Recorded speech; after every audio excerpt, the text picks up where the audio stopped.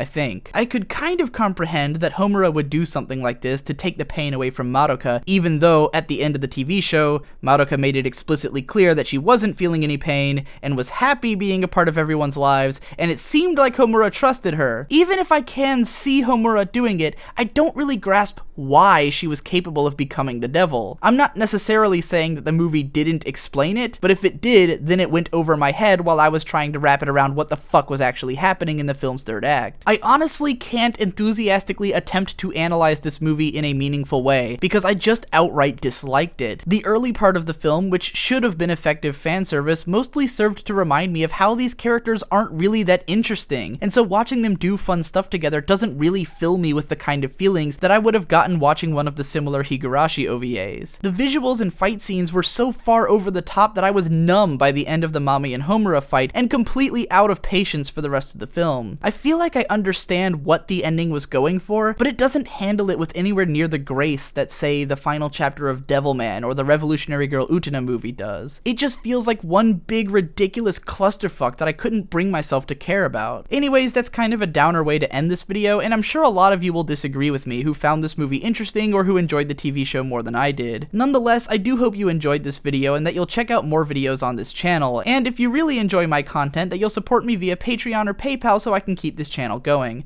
Thanks a ton.